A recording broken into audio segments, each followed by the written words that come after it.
ಬಾಗಿಲು ತೆಗೀರಿ.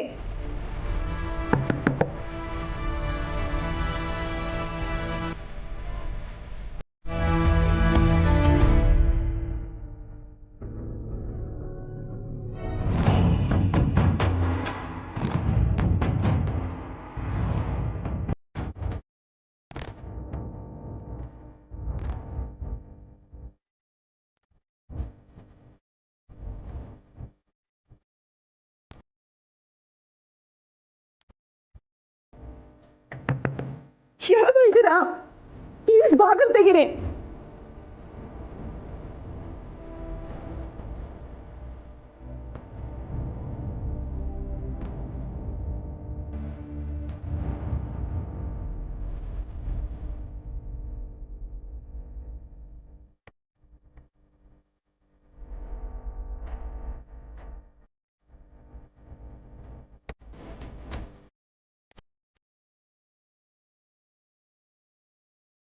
ಪಾಪು, ಪಾಪು,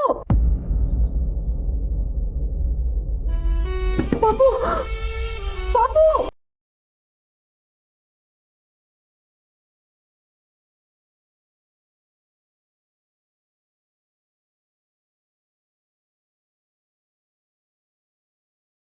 ಪಾಪು,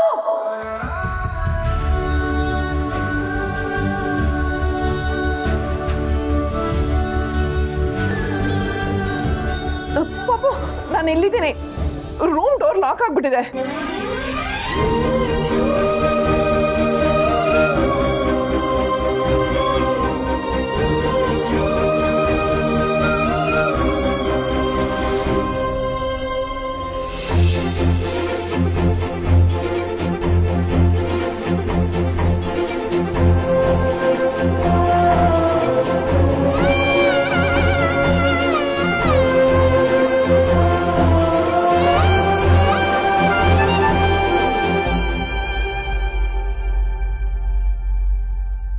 ಸತ್ಯ, ನೀ ಬಂದ್ಯಲ್ಲ ಪಾಪು. ಇಲ್ಲ ಅಂದಿದ್ರೆ ನಾನು ಇಡೀ ದಿನ ಈ ರೂಮಲ್ಲೇ ಇರಬೇಕಾಗಿತ್ತು. ಎಲ್ಲರೂ ಹೊರಟಿರ್ಬೇಕಾದ್ರೆ ನೀವೇ ರೂಮಿಗೆ ಬರಕ್ಕೆ ಹೋದ್ರಿ? ಅದು ಸರಿ, ಡೋರ್ ಯಾರು ಲಾಕ್ ಮಾಡಿದ್ದು? ಅದು ಮುಖ ತೊಳೆಯೋಣ ಅಂತ ಬಾತ್ರೂಮಿಗೆ ಬಂದೆ. ಆಚೆ ಬಂದು ನೋಡಿದ್ರೆ ಡೋರ್ ಲಾಕ್ ಆಗಿತ್ತು. ಅದು ಹೇಗೆ ಲಾಕ್ ಆಗುತ್ತೆ? ಯಾರೋ ಲಾಕ್ ಮಾಡಿರ್ತಾರಷ್ಟೇ. ಯಾರು ಯಾಕೆ ಲಾಕ್ ಮಾಡ್ತಾರೆ? ಹಾಗೆಲ್ಲ ಏನಿಲ್ಲ ಪಾಪು, ಏನೋ ಮಿಸ್ ಆಗಿ ಡೋರ್ ಲಾಕ್ ಆಗಿರಬೇಕು. ನನಗಂತೂ ಭಯನೇ ಆಗೋಗಿತ್ತು. ಇದನ್ನೇ ಬೇಡ ಅನ್ನೋದು. ಮಿಸ್ ಆಗಿ ಲಾಕ್ ಆಗೋಕ್ಕೆ ಹೇಗೆ ಸಾಧ್ಯ?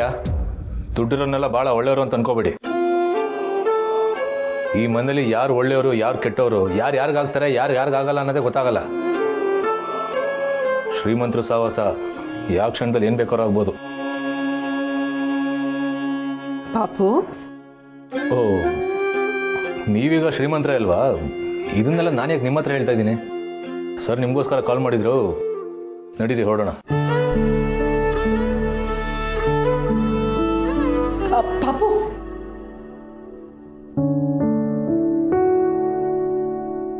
ಥ್ಯಾಂಕ್ಸ್.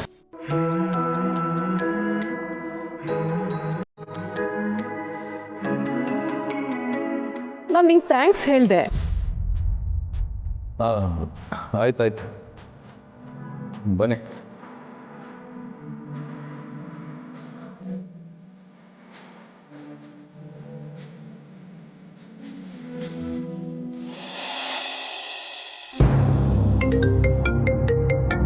ಚಿಕ್ಕಪ್ಪ, ನಿಮ್ಮಣ್ಣ ಫೋನ್ ಮಾಡ್ತಿದ್ದಾರೆ. ಅದೇನು ಕೇಳು. ಹಲೋ ಅವಿ, ತುಳಸಿಯವ್ರು ಸಿಕ್ಕಿದ್ದಾರೆ. ಅವರು ರೂಮಲ್ಲಿ ಲಾಕ್ ಆಗಿದ್ದರಂತೆ. ಈಗಷ್ಟೇ ಫೋನ್ ಮಾಡಿದ್ರು. ಅವ್ರು ಬರ್ತಿದ್ದಾರೆ, ನೀನು ವಾಪಸ್ ಬಾ. ಚಿಕ್ಕಪ್ಪ, ಅಮ್ಮ ಸಿಕ್ಕಿದ್ದಾರಂತೆ, ಮನೇಲೇ ಇದ್ದಾರಂತೆ. ಸದ್ಯ ಸರಿ, ಹಾಗಾದರೆ ರೆಡಿ, ಒಳಗೋಣ.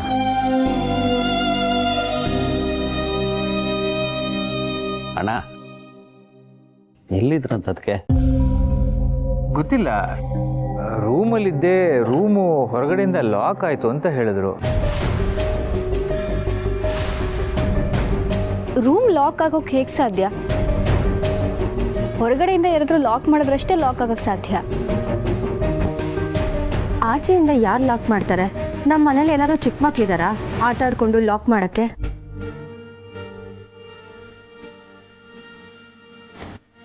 ನಾನು ಅವಾಗಲೇ ಹೇಳಿಲ್ವಾ, ಅವ್ರ ಇಂಪಾರ್ಟೆನ್ಸ್ ಪ್ರೂವ್ ಮಾಡೋದಕ್ಕೆ ಈ ಥರ ನಾಟಕ ಆಡ್ತಿದ್ದಾರೆ. ನಿಮ್ಗದೆಲ್ಲ ಯಾವಾಗ ಅರ್ಥ ಆಗುತ್ತೋ. ಆಯ್ತಾಯ್ತು ಬಿಡು, ಈ ತುಳಸಿ ಅವರು ಬರ್ತಿದಾರಲ್ಲ ಅಷ್ಟು ಸಾಕು.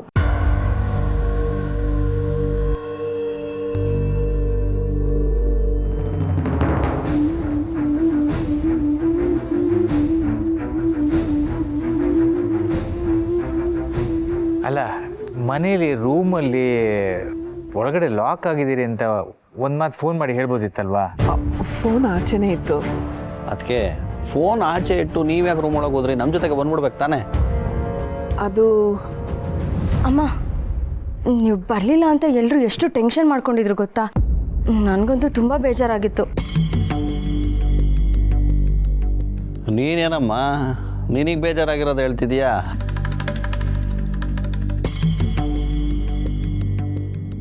ನಮ್ಮ ಅತ್ತಿಗೆ ಇಲ್ಲಿ ಬರಲಿಲ್ಲ ಅಂತ ನಮ್ಮ ಅಣ್ಣ ಒಂದು ಕಡೆ ಕೂತ್ಕೊಳ್ಳದೆ ಪರದಾಡ್ತಿದ್ದ.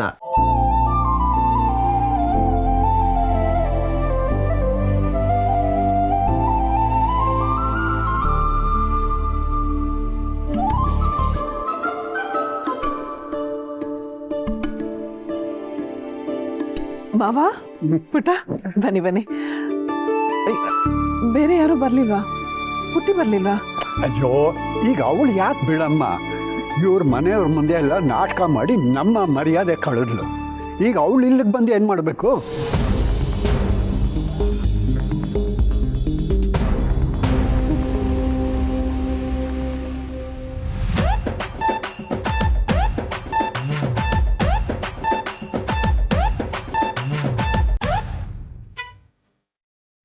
ಪುಟ್ಟಿ,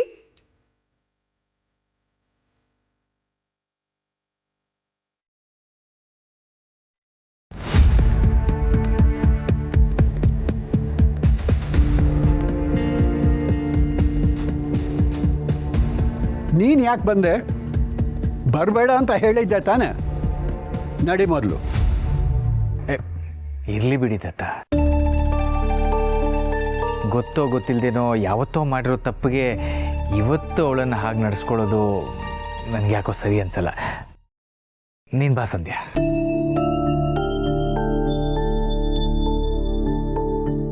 ಒಂದು ಕಂಪನಿ ಕಟ್ಟೋದು ಅಂತಂದರೆ ಅದೇನೋ ಸುಲಭದ ಮಾತಲ್ಲ. ಅದರಲ್ಲೂ ಆ ಕಂಪನಿ 25 ವರ್ಷ ನಡ್ಕೊಂಡು ಬಂದಿರೋದು ಅಂದರೆ ಅದು ದೊಡ್ಡ ಸಾಧನೆನೇ ಸರಿ.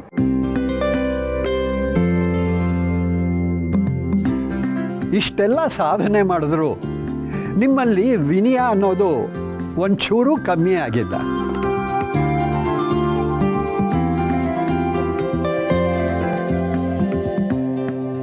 ಈಗಿನ ಕಾಲದ ಹುಡುಗರು ಇದನ್ನೆಲ್ಲ ಕಲಿಬೇಕು.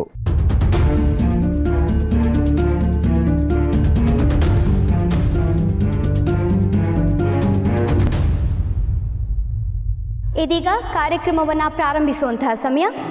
ಮೊದಲಿಗೆ ದೀಪ ಬೆಳಗಿಸುವ ಮುಖೇನ ಈ ಕಾರ್ಯಕ್ರಮಕ್ಕೆ ಚಾಲ್ತಿಯನ್ನು ನೀಡಬೇಕಾಗಿ ಮಾಧವ್ ಸರ್ ದಂಪತಿಗಳನ್ನು ಕೇಳ್ಕೊಳ್ತಾ ಇದ್ದೇನೆ. ಅವರನ್ನು ವೇದಿಕೆ ಮೇಲೆ ಸ್ವಾಗತಿಸೋಣ.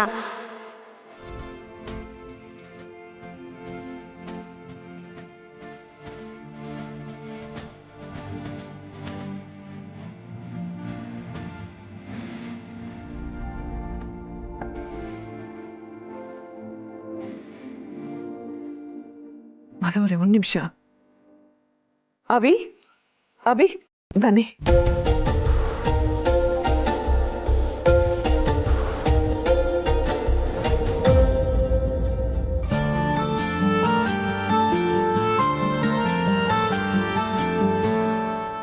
ಮಹೇಶ, ಶಾರ್ವರಿ, ನೀವು ಬನ್ನಿ.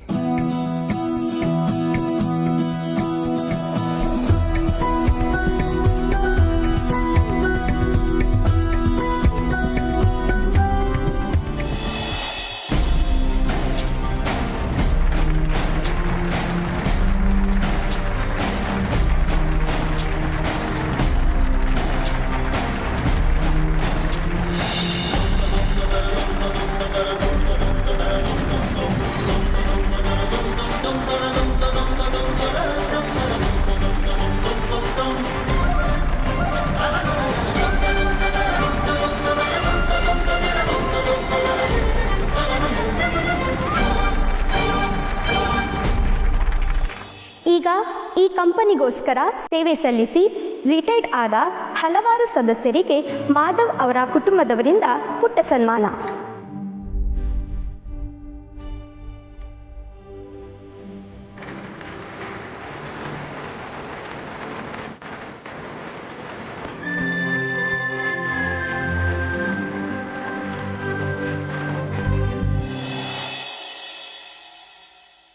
ಒಂದು ನಿಮಿಷ.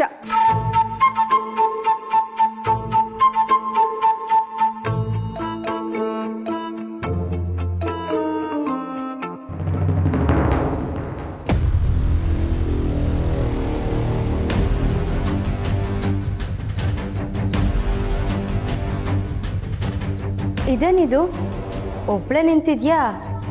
ಯಾಕೆ ಯಾರು ಮಾತಾಡಿಸ್ಲಿಲ್ವಾ? ಏನು ಮಾಡೋದು, ಎಲ್ರಿಗೂ ನಾನು ಬೇಡವಾಗಿದ್ದೀನಲ್ಲ. ಛೆಛೆ, ಹಾಗ್ಯಾಕೆ ಅನ್ಕೋತೀಯ ಸಂಧ್ಯಾ? ನಮಗಂತೂ ನೀನಂದ್ರೆ ಇಷ್ಟನೇ. ತಪ್ಪು ಯಾರು ಮಾಡಲ್ಲ ಹೇಳು? ನೀನು ತಪ್ಪು ಮಾಡ್ತೀಯ ಅಂತ ಹೇಳೋರು ಯಾರು ತಪ್ಪೇ ಮಾಡಿಲ್ವಾ? ಅಲ್ವಾ? ನೋಡಿ, ನಿಮಗೆ ಅರ್ಥ ಆಗಿದ್ದು ದೊಡ್ಡೋರು ಅಂತ ಕರ್ಸ್ಕೊಳ್ಳೋರ್ಗೆ ಯಾರಿಗೂ ಅರ್ಥ ಆಗ್ತಿಲ್ಲ. ಅದು ಸರಿ, ನೀನು ಹೇಗಿದ್ಯಾ? ಜೀವನಕ್ಕೇನು ತೊಂದರೆ ಇಲ್ಲ ತಾನೆ? ಎಲ್ಲ ಚೆನ್ನಾಗಿದೆ ಅಲ್ವಾ? ಅಯ್ಯೋ, ಅದನ್ನ ಯಾಕೆ ಕೇಳ್ತೀರಾ ಬಿಡಿ. ನಾನಂತೂ ತುಂಬ ಕಷ್ಟದಲ್ಲಿದ್ದೀನಿ. ಈಗಂತೂ ನನ್ನ ಹತ್ರ ಏನೇನೂ ಇಲ್ಲ. ಅಪ್ಪ ಅಮ್ಮನೂ ನನ್ನನ್ನು ಶತ್ರುಗಳ ಥರ ದೂರ ಇಟ್ಬಿಟ್ಟಿದ್ದಾರೆ. ಸಂಧ್ಯಾ, ನೀನು ಈ ಮಾತನ್ನ ಮನಸ್ಸಿಂದ ಹೇಳಿದ್ಯೋ ಅಥವಾ ಬಾಯಿ ಮಾತಿಗೆ ಹೇಳಿದ್ಯೋ ಗೊತ್ತಿಲ್ಲ. ಆದರೆ ನೀನು ಹೇಳಿದ ಮಾತಂತೂ ಎಷ್ಟು ನಿಜ ಅಂತ ನಮಗೆ ಗೊತ್ತಾಗ್ತಾ ಇದೆ. ಮನೆಯಲ್ಲಿ ಅಮ್ಮನೂ ಅಷ್ಟೇ, ಯಾವಾಗಲೂ ನಿನ್ನ ಬಗ್ಗೆ ನೆಗೆಟಿವ್ ಆಗೇ ಮಾತಾಡ್ತಿರ್ತಾರೆ. ನಿನ್ನ ಮಾವ ಅಂತೂ ಕೇಳಲೇಬೇಡ, ನಿನ್ನ ಹೆಸರು ಹೇಳಿದ್ರೆ ಸಾಕು ಸಿಡುಕ್ತಾ ಇರ್ತಾರೆ. ಹೌದಾ? ಮತ್ತು ಅಪ್ಪ ನನ್ನನ್ನು ಅಷ್ಟು ಪ್ರೀತಿಯಿಂದ ಮಾತಾಡಿಸ್ತಾರಲ್ಲ. ಸುತ್ತಮುತ್ತ ಎಲ್ಲರೂ ಇರ್ತಾರಲ್ವಾ, ಎಲ್ಲರ ಮುಂದೆ ಹಾಗೆ ತಾನೇ ಇರಬೇಕು. ಅಂದಾಗೆ ತುಳಸಿಯವರು ನಿನಗೆ ಸ್ವಂತ ಅಮ್ಮನ? ಹೌದು, ಯಾಕೆ ಹಾಗೆ ಕೇಳ್ತಿದ್ದೀರಾ? ಇಲ್ಲ, ನಮಗೆ ಸ್ವಲ್ಪ ಅನುಮಾನ ಬಂತು ಅದಕ್ಕೆ. ಅವರು ನಿನ್ನನ್ನು ನೋಡ್ಕೊಳ್ಳೋ ರೀತಿಗೂ ಈ ಮನೇಲಿ ಅಭಿನ ನೋಡ್ಕೊಳ್ಳೋ ರೀತಿಗೂ ತುಂಬ ವ್ಯತ್ಯಾಸ ಇದೆ. ಅವರು ನಿನ್ನ ಬಗ್ಗೆ ಯೋಚನೆ ಮಾಡ್ತಾರೋ ಇಲ್ವೋ ಗೊತ್ತಿಲ್ಲ, ಆದರೆ ಅಭಿ ಅಂದರೆ ಜೀವ ಬಿಡ್ತಾರೆ.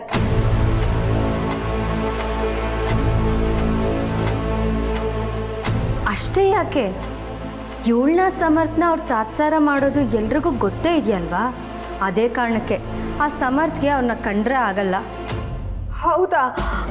ಹಾಗಾದರೆ ಅಮ್ಮ ಅಷ್ಟೊಂದು ಬದಲಾಗ್ಬಿಟ್ಲಾ? ಬದಲಾಗಲೇಬೇಕಲ್ವ ಸಂಧ್ಯಾ? ಆಗ ಅವರಿದ್ದಿದ್ದು ಸಣ್ಣ ಮನೆಯಲ್ಲಿ, ಆಗ ಹೇಗಿರಬೇಕೋ ಆಗಿದ್ರು. ಈಗ ಅವರಿರೋದು ಶ್ರೀಮಂತರ ಮನೆಯಲ್ಲಿ, ಈಗ ಹೇಗಿರಬೇಕೋ ಆಗಿದ್ದಾರೆ. ಅದ್ರಲ್ಲಿ ತಪ್ಪೇನಿದೆ? ಹಾಗಂತ ಹೆತ್ತ ಮಕ್ಕಳನ್ನ ಮರೆಯೋದು ಸರಿನಾ ದೀಪಿಕಾ? ಅವ್ರಿಗೆ ಹೆತ್ತ ಮಕ್ಳಕ್ಕಿಂತ ಈ ಮನೇಲಿರೋ ಮಕ್ಕಳೇ ಇಷ್ಟ ಆಗ್ತಿದ್ದಾರೆ ಅಲ್ಲ ಅತ್ತೆ. ಅವರು ಅವ್ರನ್ನೇ ಮಕ್ಳು ಅಂದ್ಕೊಂಡು ಹೆತ್ತ ಮಕ್ಕಳನ್ನ ಮರಿತಿರ್ಬೋದು. ಅಮ್ಮ ಈ ಥರ ಎಲ್ಲ ಮಾಡ್ತಾಳೆ ಅಂತ ನಾನು ಅಂದ್ಕೊಂಡೇ ಇರಲಿಲ್ಲ. ನಾನು ಇಲ್ಲಿಗೆ ಬಂದರೆ ಅಮ್ಮ ಖುಷಿ ಆಗ್ಬೋದು ಅಂದ್ಕೊಂಡಿದ್ದೆ. ಆದರೆ ನೀವು ಹೇಳ್ತಿರೋದೆಲ್ಲ ಕೇಳಿದ್ರೆ ನಾನು ಇಲ್ಲಿ ಯಾಕಾದರೂ ಬಂದೆ ಅನಿಸ್ತಿದೆ. ಯಾಕೆ ಹಾಗೆ ಅನ್ಕೋತೀಯ ಸಂಧ್ಯಾ? ನಿನ್ನ ಜೊತೆ ನಾವಿರ್ತೀವಿ. ನಿನ್ನನ್ನು ನಮ್ಮ ಮನೆಯವಳು ಅಂತಲೇ ನಾವು ಅಂದ್ಕೊಂಡಿರೋದು. ನಮ್ಮ ಮನೆಯವಳಾಗಿದ್ದು ನೀನು ಹೀಗೆಲ್ಲ ಇರಬಾರ್ದು. ಹೌದು ಅತ್ತೆ, ನೋಡಿ ಆ ತಾಳಿ ಸರ ಅವಳಿಗೆ ಸೆಟ್ಟೇ ಆಗ್ತಿಲ್ಲ. ಉಮಾಗೋಲ್ಡಾ? ಓಹೋ, ತಾಳಿ ಒರಿಜಿನಲ್ಲು, ಸರ ಉಮಾಗೋಲ್ಡ್. ನೀನೊಂದು ಕೆಲಸ ಮಾಡು, ನಾಳೆನೇ ಒಂದು ಒಳ್ಳೆ ಚಿನ್ನದ ಸರ ಮಾಡಿಸ್ಕೊ.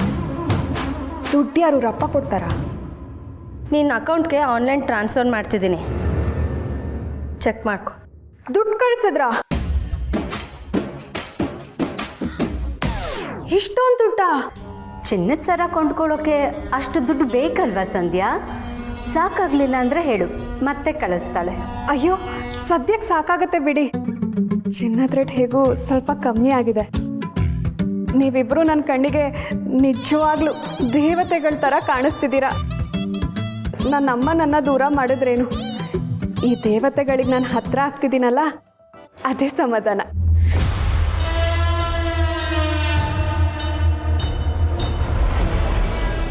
ಅಯ್ಯೋ, ನನಗೇನು ಬೇಡ ಪೂರ್ಣಿ. ಬೇಡ ಅಂದರೆ ಹೇಗೆ? ಜ್ಯೂಸ್ ಆದರೂ ಕುಡಿ. ಥ್ಯಾಂಕ್ಸ್. ಪರವಾಗಿಲ್ಲ. ನಿನ್ನ ಜೊತೆ ಮಾತಾಡಿ ತುಂಬ ದಿನ ಆಯಿತು. ನೀನು ಬಂದಿದ್ದು ಖುಷಿ ಆಯಿತು. ನನಗೂ ಅಷ್ಟೇ. ಈ ಥರ ಈವೆಂಟ್ಸ್ಗಳಿಗೆಲ್ಲ ಬರೋದಕ್ಕೆ ತುಂಬಾ ಇಷ್ಟ. ಅದು ಅಲ್ಲದೆ ಮಾವ ಇಷ್ಟೆಲ್ಲ ಸಾಧನೆ ಮಾಡಿರುವಾಗ ನಾವು ಬಂದು ವಿಶ್ಶು ಮಾಡಲಿಲ್ಲ ಅಂದರೆ ತುಂಬ ಚಿಕ್ಕವರಾಗ್ಬಿಡ್ತೀವಿ ಅಷ್ಟೇ. ಬರೀ ಮಾವ ಮಾತ್ರ ಅಲ್ಲ, ಅಮ್ಮನೂ ಅವ್ರ ಜೊತೆಗಿದ್ದು ತುಂಬ ಸಪೋರ್ಟಿವ್ ಆಗಿದ್ದಾರೆ. ಅವರಿಬ್ಬರೇ ನಮಗೆಲ್ಲ ಸ್ಫೂರ್ತಿ. ಮತ್ತೆ ಮನೇಲೆಲ್ಲ ಹೇಗೆ ನಡೀತಿದೆ? ಮನೆಯವರೆಲ್ಲ ಆರಾಮಾಗಿದ್ದಾರೆ ಅಲ್ವಾ? ಎಲ್ಲ ಚೆನ್ನಾಗಿ ನಡೀತಿದೆ, ನಾವೆಲ್ಲರೂ ಆರಾಮಾಗಿದ್ದೀವಿ. ಹಾಂ, ನಾನು ಒಂದು ಕೆಲ್ಸಕ್ಕೆ ಟ್ರೈ ಮಾಡ್ತಾ ಇದ್ದೀನಿ. ಸಿಕ್ಕಿದ ತಕ್ಷಣ ಕೆಲ್ಸಕ್ಕೆ ಹೋಗೋಕ್ಕೆ ಶುರು ಮಾಡಬೇಕು. ಹೌದಾ? ಏನು ಕೆಲಸ? ಮಕ್ಳಿಗೆ ಪಾಠ ಹೇಳ್ಕೊಡೋದು. ಅದೆಂತ ಒಳ್ಳೆ ಕೆಲಸ ಅಲ್ವಾ? ಮಕ್ಕಳ ಜೊತೆ ಆಡೋದು ಅಂದ್ರೇ ಒಂಥರ ಖುಷಿ ಆಗುತ್ತೆ. ಅಂಥದ್ರಲ್ಲಿ ಅವ್ರ ಜೊತೆನೇ ಇದ್ದು ಪಾಠ ಹೇಳ್ಕೊಡೋದು ಅಂದರೆ ಅದಕ್ಕೆ ಕೆಲಸನೇ ಅಂತಲೇ ಅನಿಸಲ್ಲ. ನಿಜ ಪೂರ್ಣಿ, ಒಂದಷ್ಟೊತ್ತು ಒಳ್ಳೆ ಕಾಲ ಕಳೆದು ಸಂಬಳ ತೊಗೊಳ್ತಿದ್ದೀವೇನೋ ಅನಿಸುತ್ತೆ. ಅದು ಅಲ್ಲದೆ ಮಕ್ಳಿಗೆ ಹೇಳ್ಕೊಡ್ತಿದ್ದೀವಲ್ಲ ಅನ್ನೋ ಹೆಮ್ಮೆನೂ ಇರುತ್ತೆ. ಏನಿಬ್ರು ತುಂಬ ಮಾತಾಡ್ತಿದ್ದೀರಾ? ರೀ, ಸಿರಿ ಟೀಚರಾಗಿ ಕೆಲಸ ಮಾಡ್ತಿದ್ದಾಳಂತೆ. That's great, congrats. Thank you. ನೋಡಿ, ಸಹಾಯ ಅನ್ನೋ ಪದ ಹೇಳಿ ನಿಮಗೆ ಮುಜುಗರ ಮಾಡಲ್ಲ. ನಿಮ್ಗೆ ಏನೇ ಹೆಲ್ಪ್ ಬೇಕಿದ್ರೂ ದಯವಿಟ್ಟು ಕೇಳಿ, ಸಂಕೋಚ ಪಡ್ಕೋಬೇಡಿ. ನೀವೊಂದು ಚಿಕ್ಕದಾಗಿ ಸ್ಕೂಲ್ ಮಾಡ್ತೀರಂದ್ರೂ ಹೇಳಿ, ನಮ್ಮನೆಯವ್ರು ಯಾವಾಗಲೂ ನಿಮ್ಮ ಫ್ಯಾಮ್ಲಿಗೆ ಜೊತೆಯಾಗಿ ಇರ್ತೀವಿ. ಸದ್ಯಕ್ಕೆ ಆ ಥರ ಯೋಚನೆ ಎಲ್ಲ ಏನೂ ಇಲ್ಲ. ನನ್ನ ಶಕ್ತಿಗೆ ತಕ್ಕಾಗೆ ನಾನು ವ್ಯವಸ್ಥೆ ಮಾಡ್ಕೋತೀನಿ. ಸ್ವಾಭಿಮಾನಕ್ಕೆ ಇನ್ನೊಂದು ಹೆಸರೇ ನಿಮ್ಮ ಫ್ಯಾಮ್ಲಿ ಅನಿಸುತ್ತೆ. ಒಬ್ರಿಗಿಂತ ಒಬ್ರು ಸ್ವಾಭಿಮಾನಿಗಳು. ಸಿರಿ, ಇಲ್ಲೇನು ಮಾಡ್ತಾ ಇದೆಯಾ? ತಾತ ಅಲ್ಲಿದ್ದಾರೆ ತಾನೆ, ಇವ್ರ ಜೊತೆ ಏನು ಮಾತು? ನಮ್ಮ ಫ್ಯಾಮಿಲಿಯವರು ಒಂದು ಕಡೆ ಇರೋಕ್ಕಾಗಲ್ವಾ? ಇರಲಿ ಬಿಡು ಸಮರ್, ನಾವು ಕೂಡ ನಿಮ್ಮ ಫ್ಯಾಮ್ಲಿನೇ ಅಲ್ವಾ? ಹಾಗಂತ ನಾನು ಅಂದ್ಕೊಂಡಿಲ್ವೇ. ಕೆಲಸದವ್ರನ್ನೆಲ್ಲ ಫ್ಯಾಮಿಲಿ ಅಂದ್ಕೊಳ್ಳೋಷ್ಟು ದೊಡ್ಡ ಗುಣ ನಿಮ್ಗಿರ್ಬೋದು, ಆದರೆ ನನಗೆ ಸಂಬಳ ಕೊಡೋರನ್ನ ಸಂಬಂಧಿಕರು ಅಂದ್ಕೊಳ್ಳೋಕೆ ಆಗಲ್ಲ. ಸಿರಿ, ನಡಿ, ತಾತ ಎಲ್ಲಿದ್ದಾರೋ ಅಲ್ಲೇ ಇರು.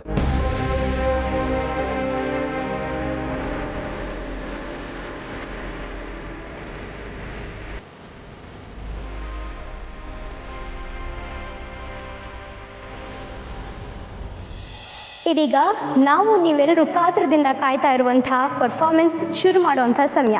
ಮಾಧವ್ ಸರ್ ಕುಟುಂಬದವರಿಂದ ಒಂದು ಡಾನ್ಸ್ ಪರ್ಫಾರ್ಮೆನ್ಸ್. ಹೆಂಗಳಿಯರೇ ಮೊದಲು ಅನ್ನೋ ಹಾಗೆ ಇದೀಗ Sharvari madam, Deepika madam, Poorni madam ಹಾಗೂ ನಿಧಿ ಮೇಡಮ್ ರವರು ಡಾನ್ಸ್ ಪರ್ಫಾರ್ಮೆನ್ಸ್ ನೀಡಲಿದ್ದಾರೆ.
ಅದ್ಭುತವಾಗಿರುವಂಥ ಪರ್ಫಾರ್ಮೆನ್ಸ್ ನೋಡಿದಾಯ್ತು.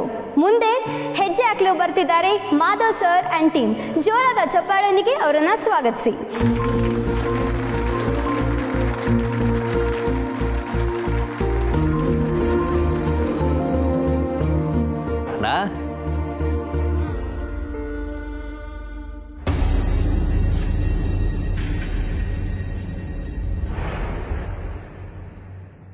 ಎಲ್ಲಿ ಅಣ್ಣ ಕಾಣ್ತಾನೆ ಇಲ್ಲ. ಇದೇನಿದು, ಒಬ್ಬರನ್ನ ಒಬ್ಬರು ತಪ್ಪಿಸ್ಕೊಂಡು ಹೋಗಬೇಕು ಅಂತ ತೀರ್ಮಾನ ಮಾಡ್ಕೊಂಡೇ ಬಂದಾಗಿದೆ.